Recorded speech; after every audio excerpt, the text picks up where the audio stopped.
আসসালামু আলাইকুম বন্ধুরা।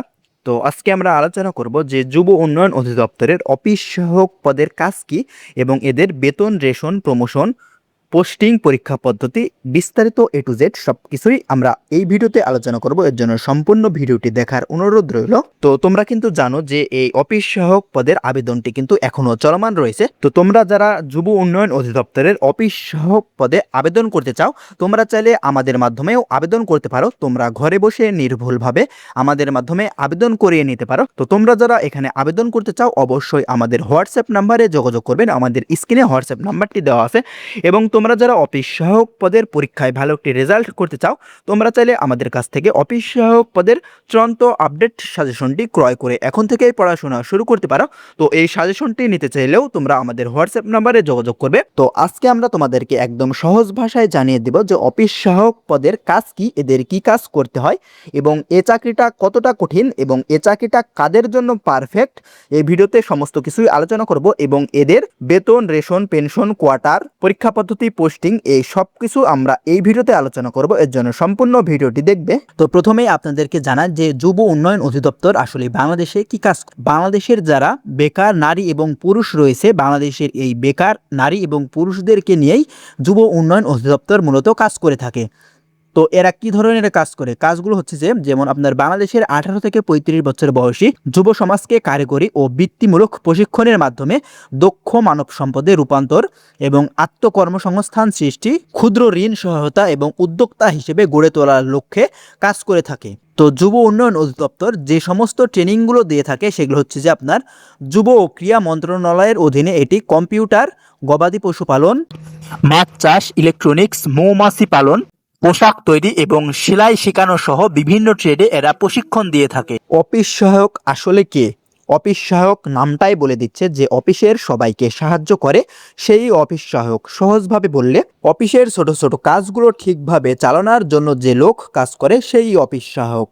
যদি ছোট্ট একটা উদাহরণ দিই, তোমরা দেখবে যে বিভিন্ন স্কুলে এবং বিভিন্ন কলেজে একজন লোক থাকে যে অফিসের বিভিন্ন কাগজপত্র, ফাইল, ডকুমেন্ট এইগুলো সংরক্ষণ করে রাখে এবং অফিসারদের কাছে কোন কাগজ যাবে এইগুলো অফিসারদের কাছে পৌঁছে দেয় এবং অফিসের সমস্ত কাগজপত্র তারা ঠিকঠাক করে রাখে, গুছিয়ে রাখে। এই সমস্ত কাজই মূলত অফিস সহায়কের কাজ। মানে অফিস যেন ঠিকভাবে চলে এই দায়িত্বটা কিন্তু তার উপরেই। তো অফিস সহায়ক মূলত কি কাজ করে চলো একদম বাস্তবভাবে দেখি। অফিস সহায়ক যেমন ফাইল আনা নেওয়া করে, যেমন এক রুম থেকে আর এক রুমে ফাইল নেওয়া দেওয়া করে এবং অফিসারদের কাছে বিভিন্ন কাগজ পৌঁছে দেয় এবং বিভিন্ন যে অফিসের যে গুরুত্বপূর্ণ কাগজপত্রগুলো রয়েছে সেইগুলো ঠিকঠাক করে রাখে এবং সেইগুলো যত্ন সহকারে কোনো একটা আলমারিতে বা কোনো একটা জায়গাতে সংরক্ষণ করে রাখে। অফিসের কিন্তু বিভিন্ন ধরনের রেকর্ড, ফাইল, ডকুমেন্ট এইগুলো কিন্তু থাকে। তো অফিসের এই বিভিন্ন কাগজপত্র, ফাইল, ডকুমেন্ট, চিঠিপত্র এইগুলো কিন্তু ঠিকঠাক জায়গায় জমা রাখাই তার কাজ। এই ফাইলগুলো যেন যে কোনো প্রয়োজনে খুবই তাড়াতাড়ি এবং খুবই সহজে পাওয়া যায়, এইগুলো ঠিকঠাক জায়গাতে সংরক্ষণ করে রাখাই কিন্তু অফিস সহায়কের কাজ। আশা করি তোমরা বুঝতে পেরেছো যে অফিস সহায়কের মূলত কাজটা কি। তো অফিস সহায়কদের কিন্তু আরও কিছু কাজ করতে হয়, যেমন অফিস পরিষ্কার রাখা, অর্থাৎ সেই অফিসারদের রুম কিন্তু যেন দেখতে সুন্দর লাগে, সেই জন্য কিন্তু অফিসারদের রুমের সেই টেবিল চেয়ারগুলো কিন্তু হালকাভাবে পরিষ্কার করতে হয়। তারপর বিভিন্ন সময় এটা বাধ্যতামূলক নয়, তবে কোনো কোনো ক্ষেত্রে কিন্তু প্রয়োজনে বা কাজ ক্ষেত্রে প্রয়োজনে অফিসারদের ছোট ছোট কাজে সাহায্য করতে হয়, যেমন অফিসারদের চা পানি নিয়ে যাওয়া বা নাস্তার ব্যবস্থা করা এবং প্রয়োজনীয় জিনিসপত্র এনে দেওয়া অফিসারদের। এটা কিন্তু বাধ্যতামূলক নয়, কিন্তু কোনো কোনো ক্ষেত্রে কাজের ক্ষেত্রে কিন্তু এই কাজগুলো করতে হয়। অফিসের বিভিন্ন কাজে বাইরে যাওয়া, যেমন অফিসের কাজে ডাকঘরে অর্থাৎ পোস্ট অফিসে কোনো চিঠিপত্র এসেছে কিনা বা কোনো প্রয়োজনে পোস্ট অফিসে কিন্তু যাওয়া লাগতে পারে। তারপরে বিভিন্ন ব্যাংকে অফিসের প্রয়োজনে কিন্তু যাওয়া লাগতে পারে। তারপরে অফিসের বিভিন্ন কাগজ বিভিন্ন জায়গাতে বা এক অফিস থেকে আর এক অফিসে কিন্তু কোনো কোনো সময় এই চিঠিপত্রগুলো পৌঁছে দিতে হয়। মাঝে মধ্যে কিন্তু অফিসের কাজে বাইরেও যেতে হয়। তারপরে বিভিন্ন প্রয়োজনে, যেমন ফটোকপি করতে হয় অফিসের কাজে বিভিন্ন কাগজপত্র ফাইল কিন্তু ফটোকপি করতে বাইরে যেতে হতে পারে, বা অফিসে যদি কোনো ফটোকপি মেশিন থাকে তাহলে সেক্ষেত্রে কিন্তু বাইরে যাওয়ার প্রয়োজন হয় না, অফিসেই সেই কাগজগুলো ফটোকপি করা যায়। অর্থাৎ অফিসের কাজে কিন্তু ফটোকপিও করতে হতে পারে। তো আশা করি বুঝতে পেরেছেন যে অফিস সহায়ক মূলত কি কাজ করে থাকে। তো এখানে কাজ কিন্তু কঠিন না, কাজ কিন্তু সহজে আছে, কিন্তু অলস হলে চলবে না, সময় মতো কাজ করতে হবে এবং সিনিয়রদের কথা কিন্তু এখানে মেনে চলতে হবে। তো আমরা কিন্তু শেষে জানিয়ে দেব যে এই চাকরিটা কাদের জন্য পারফেক্ট। তো আগে আপনাদেরকে জানিয়ে দিই যে আপনাদের এখানে বেতন কত হবে। এখানে আপনাদেরকে 20তম গ্রেডে বেতন দেওয়া হবে 8,250 টাকা থেকে 20,010 টাকা পর্যন্ত কিন্তু এখানে আপনাদের বেতন হবে। এবং প্রমোশন, তো এখানে কিন্তু প্রমোশনের বিষয়টা, এখানে কিন্তু প্রমোশন খুবই ধীর গতিতে হয়। অর্থাৎ আপনাদের যদি বেশি কোনো শিক্ষাগত যোগ্যতা না থেকে থাকে, অর্থাৎ আপনারা যদি শুধুমাত্র এসএসসি পাস করে থাকেন, সেক্ষেত্রে কিন্তু প্রমোশন হওয়ার চান্স খুব একটা বেশি নেই।